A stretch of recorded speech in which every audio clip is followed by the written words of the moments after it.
안녕하세요. 보건복지TV입니다. 사실상의 통금부활이 임박해오고 있습니다. 사회적 거리두기가 4단계로 격상되면 우리의 일상은 이렇게 바뀝니다.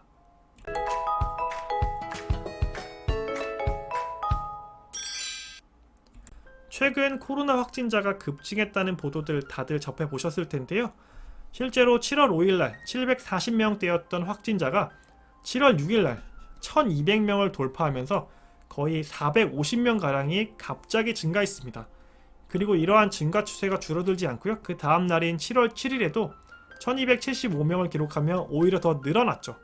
그리고 영상을 만들고 있는 오늘 7월 8일도 이 숫자보다도 오히려 더 높아지지 않을까 라는 내용의 보도들이 쏟아지고 있습니다. 자, 이렇게 코로나 확진자가 최근 급증하게 되면서 이와 관련해서 다양한 언론에서도 사회적 거리두기 4단계 시행을 검토하고 있다는 정부의 보도를 내기 시작했습니다. 실제로 이렇게 4단계에 관련된 내용들이 실제로 정부가 얘기를 하고 있는 거냐 궁금했었는데요. 자, 정부의 멘트를 인용해서 연합뉴스에서 정부 수도권 거리두기 선제 격상을 고려하고 있다. 그리고 서울만 단독 격상하는 것도 논의하고 있다. 라는 내용의 기사를 냈습니다.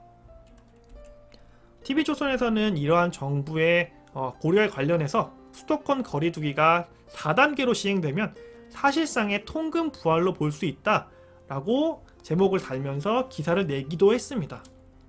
자, 이렇게 사실상의 통금 부활이라고 하는 이 4단계가 되려면 어떤 기준을 충족해야 되는지 궁금해 하시는 분들 계실 텐데요. 크게 4가지 기준이 있다고 생각해 주시면 좋을 것 같아요. 주간 평균 확진자 전국 2000명 이상이거나 수도권 1000명 이상, 그리고 서울에서 389명 이상, 또 인구 10만 명당 4명 이상인 경우에는 이 사회적 거리두기 4단계를 충족하는 그러한 기준이 되는 건데요.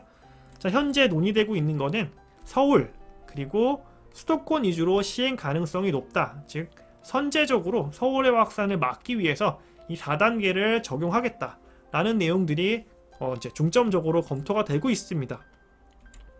자, 그렇다면은 사회적 거리두기 단계 중에 가장 높은 4단계가 되면 우리의 일상은 어떻게 달라질까요? 자, 이에 앞서서 먼저 우리 사회적 거리두기 단계에 대해서 설명을 좀 드려야 될 것 같아요. 자, 이 단계가 처음에 도입된 이후로 여러 번 바뀌었기 때문에 헷갈리는 분들 계실 것 같은데, 자, 지금은 4단계로 최종적으로 적용이 되고 있고요. 자, 1단계는 가장 낮은 단계입니다. 즉 코로나 자체가 지속적으로 억제 상태가 유지되고 있어서 시설별, 개인별로 방역수칙을 준수하면은 우리가 일상생활을 할 수 있는 수준이 이 1단계라고 생각하시면 되고요. 2단계 같은 경우에는 작은 지역에서 유행을 하게 됐고요.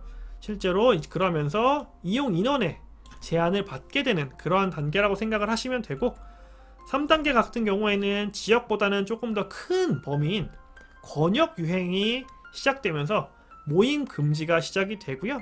그렇기 때문에 사적인 모임에 금지가 적용이 되기 시작합니다. 자, 그리고 현재 논의가 되고 있는 이 4단계는 대유행 상태인 가장 높은 단계고요. 기본적으로 외출 금지가 적용이 됩니다. 자, 요거는 전국적으로 방역 그리고 의료 체계가 한계에 도달했다는 점이고요. 그렇기 때문에 사람들을 집 밖으로 나오지 못하게 하고 또 외출 자체를 금지하는 그러한 대응들이 적용되기 시작합니다. 자, 이 4단계에 대해서 조금 더 자세히 설명을 드리면요. 사적 모임 같은 경우에는 낮에는 현재처럼 5인 이상의 집합 금지로 적용이 되는데, 문제는 바로 이겁니다. 오후 6시가 넘어가면요 3인 이상의 사적 모임이 금지됩니다. 자, 3인 이상이 금지됐다는 내용은 2인까지 가능하다는 거잖아요. 그렇기 때문에 나랑 다른 사람 1대1 만남만 가능하다는 이야기입니다.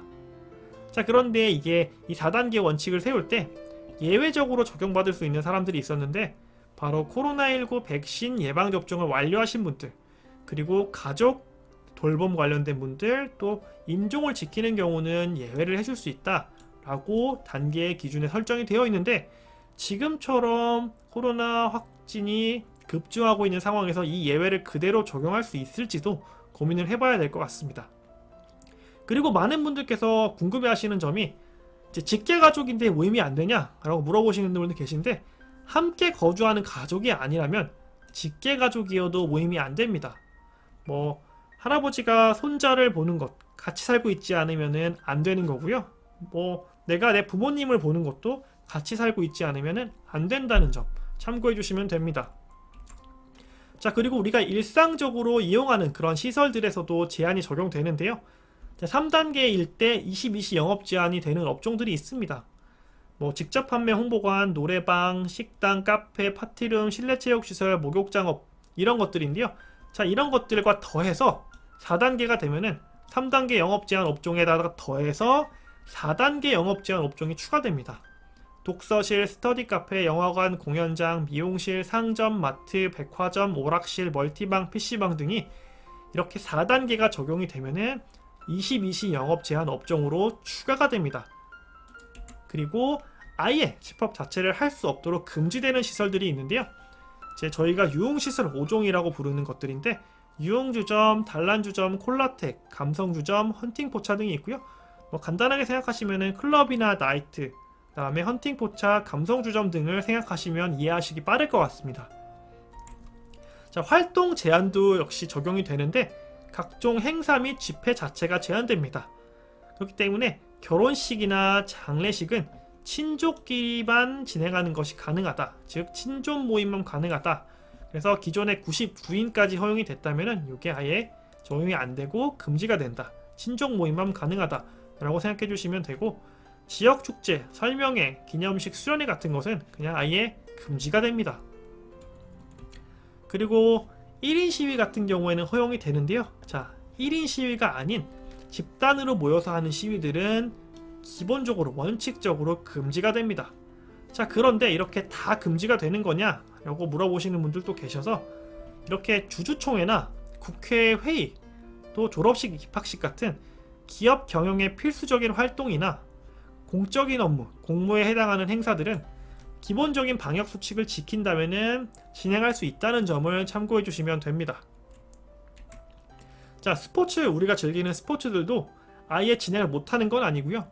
무관중 경기로 진행을 할 수 있고, 자, 많은 분들이 이제 궁금해하시는 내용이 바로 이 종교 활동인데 예배, 미사, 법회 등 대면은 어차피 다 금지됩니다. 비대면 종교 활동만 할 수 있다 라고 생각해 주시면 되고요. 모임이나 행사, 식사, 숙박 등도 금지가 됩니다. 자, 병원 관련해서도 많은 부분에서 이제 금지가 적용이 되는데 요양병원 그리고 이런 관련된 시설에 방문이 일체 금지되고요. 비접촉 방문 면회도 금지됩니다. 그렇기 때문에 아예 온라인으로 영상으로 해서 면회를 해라라는 것이 권장이 되고요. 이제 백신을 접종 완료한 경우에는 어떻게 되느냐 라고 궁금해 하시는 분들 많이 계셔서 확인을 좀 해봤는데 접종을 완료했어도 기본적으로 면회 금지가 적용된다는 점 참고하시면 좋겠습니다. 자, 이렇게 사회적 거리두기 4단계가 적용이 됐을 때 우리의 일상이 바뀌는 부분들만 제가 좀 정리를 해봤는데요. 자, 이렇게 정리한 부분을 다시 한번 딱 3가지로 줄여서 설명을 드린다면 이렇게 말씀드릴 수 있을 것 같아요. 오후 6시 이후에는 1대1 모임만 가능합니다. 3인 이상 모임 불가능하고요. 대부분의 업종은 오후 10시에 영업이 종료된답니다. 자, 그리고 많은 분들 궁금해하시는 이 대면 종교 활동도 기본적으로 일체 금지가 된다는 점, 이렇게 크게 3가지를 기억하시면은 이 4단계가 되었을 때 우리의 일상이 어떻게 바뀔지를 미리 대비하실 수 있을 것 같습니다. 자, 이렇게 영상을 준비하다 보니까 저는 이런 생각이 들었습니다. 백신을 맞으면서 점점 더 줄어들고 있고 확산세가 줄어들고 있다 라고 들었는데요. 오늘 보니까 어쩌다 이 지경까지 왔을까 라는 생각을 가장 먼저 하게 되었습니다. 오늘 영상은 여기까지고요. 좋아요 꼭 부탁드리고 귀한 시간 내서 시청해주신 여러분 진심으로 감사합니다.